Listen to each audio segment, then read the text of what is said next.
എല്ലാവർക്കും സുഖമല്ലേ? ഇന്ന് നമുക്ക് വളരെ സിമ്പിളായിട്ട് ചെയ്തെടുക്കാൻ പറ്റുന്ന ഒരു സ്ട്രോബെറി ഐസ്ക്രീം ചെയ്തെടുത്താലോ? കടയിൽ നിന്ന് വാങ്ങിക്കുന്ന ആ ഒരു പെർഫെക്ഷനിൽ തന്നെ നമുക്ക് വളരെ ഈസി ആയിട്ട് ഐസ്ക്രീം വീട്ടിൽ ചെയ്തെടുക്കാം.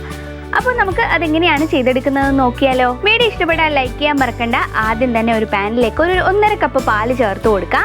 അതിലേക്ക് ഒരു 1/4 കപ്പ് അളവിൽ പഞ്ചസാര ചേർത്ത് കൊടുക്കാം. ഇനി അതുപോലെ തന്നെ 2 ടേബിൾ സ്പൂൺ മിൽക്ക് പൗഡർ ചേർത്ത് കൊടുക്കാം. ഞാൻ അമൂല്യയുടെ മിൽക്ക് പൗഡർ എടുത്തിട്ടുള്ളത്. അതൊരു 2 ടേബിൾ സ്പൂൺ കൂടി ചേർത്തിട്ട് നന്നായിട്ടൊന്ന് മിക്സ് ചെയ്ത് കൊടുക്കാം. ഇതിന് പകരമായിട്ട് മിൽക്ക് മെയ്ഡ് വേണമെന്നെങ്കിലും ചേർത്ത് കൊടുക്കാം. പിന്നെ 2 ടേബിൾ സ്പൂൺ കോൺഫ്ലവർ കൂടി ചേർത്ത് നന്നായിട്ടൊന്ന് മിക്സ് ചെയ്തൊന്ന് കുറുക്കിയെടുക്കാം. അല്പം ലൂസായിട്ട് തന്നെ കുറുക്കിയെടുക്കണേ, ഇത് തണുക്കുമ്പോൾ കുറച്ചുകൂടി കട്ടിയാവും. ഇനി ഒരു ബൗളിലേക്ക് 1/2 കപ്പ് ഫിയോണയുടെ വിപ്പിംഗ് ക്രീമാണ് എടുത്തിട്ടുള്ളത്. ഇതൊരു അല്പം സ്റ്റിഫായി വരുന്നവരെ ബീറ്റ് ചെയ്തെടുക്കാം. ഒരുപാട് സ്റ്റിഫായിട്ട് ബീറ്റ് ചെയ്യണമെന്ന് നിർബന്ധമൊന്നും ഇല്ല, അല്പം ലൂസായാലും കുഴപ്പമില്ല. ഹാൻഡ് വിസ്ക് ഉപയോഗിച്ചിട്ട് വേണമെങ്കിൽ നമുക്കിത് ബീറ്റ് ചെയ്തെടുക്കാവുന്നതേ ഉള്ളൂ.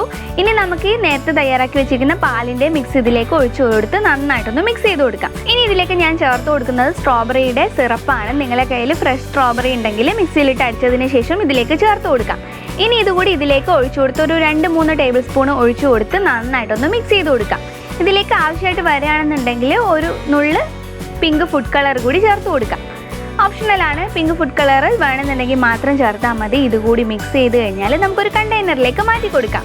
ഇതൊരു എയർടൈറ്റ് കണ്ടെയ്നറിലേക്ക് ഒഴിച്ചതിന് ശേഷം ഒരു ഓവർനൈറ്റോ അല്ലെങ്കിൽ 8 മണിക്കൂറോ ഫ്രീസറിലേക്ക് സൂക്ഷിക്കുകയാണെന്നുണ്ടെങ്കിൽ നല്ല രീതിയിൽ സെറ്റായി കിട്ടുന്നതായിരിക്കും. ഇപ്പോൾ ഞാൻ ഓവർനൈറ്റാണ് ഫ്രിഡ്ജിലേക്ക് വെച്ചെടുത്തിട്ടുള്ളത്. അപ്പോൾ നല്ല രീതിയിൽ സെറ്റായി കിട്ടിയിട്ടുണ്ട്. അപ്പോൾ ഇതൊന്ന് സ്കൂപ്പ് ചെയ്തെടുക്കാം. അപ്പോൾ ഇത്രയേ ഉള്ളൂ. എല്ലാവരും ട്രൈ ചെയ്ത് നോക്കുക. നല്ല ടേസ്റ്റി ആയിട്ടുള്ള ഐസ്ക്രീമാണ്.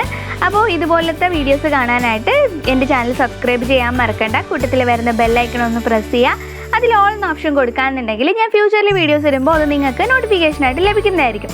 അപ്പോൾ നമുക്ക് പുതിയ വീഡിയോ ആയിട്ട് വീണ്ടും കാണാം.